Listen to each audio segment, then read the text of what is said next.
Rail চলাচলের স্বপ্ন পূরণ হয়েছে শান্তির বাজারের মানুষের, কিন্তু নানা সমস্যায় ভুগছে শান্তির বাজার রেল স্টেশন।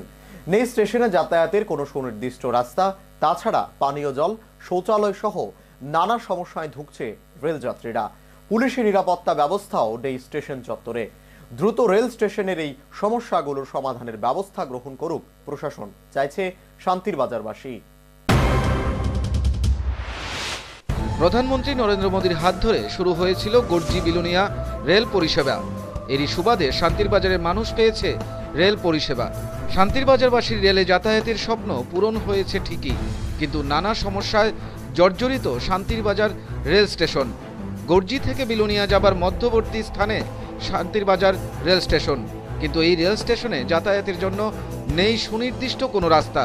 বন জঙ্গলের ভেতর দিয়ে গ্রামের রাস্তা দিয়েই বহু কষ্টে রেল স্টেশনে পৌঁছতে হয় তাদের, এমনটাই জানিয়েছেন শান্তির বাজার স্টেশনে আসা এক মহিলা যাত্রী। কোনো রকমে আছি আর বাবু, কত কষ্ট হয়েছে। এর আগে কি রেল চড়া হয়েছে? আমি আর চড়ি না। অপর এক অটো চালক বলেন, রাস্তা তৈরি করা না হলে বর্ষাকালে স্টেশনে যাতায়াত অসম্ভব হয়ে পড়বে। পরিস্থিতি খুবই খারাপ। রেল স্টেশনের কি কোনো নির্দিষ্ট কোনো রাস্তা আছে? নাই নাই ভাই। কিভাবে আপনারা গাড়ি নিয়ে যাতায়াত? এই ধুলা বালু দিয়ে একবারে প্যাকেজ ওকে, বৃষ্টি হলে তো আসতে পারে না। রাস্তার সমস্যা ছাড়াও আরও কিছু সমস্যা রয়েছে শান্তির বাজার রেল স্টেশনের। নেই স্টেশনে বিশুদ্ধ পানীয় জলের ব্যবস্থা, শৌচাগারও নেই স্টেশন চত্বরে, পুলিশি ব্যবস্থা নেই স্টেশন এলাকায়। ফলে প্রশ্ন উঠছে স্টেশনের যাত্রী নিরাপত্তা নিয়ে।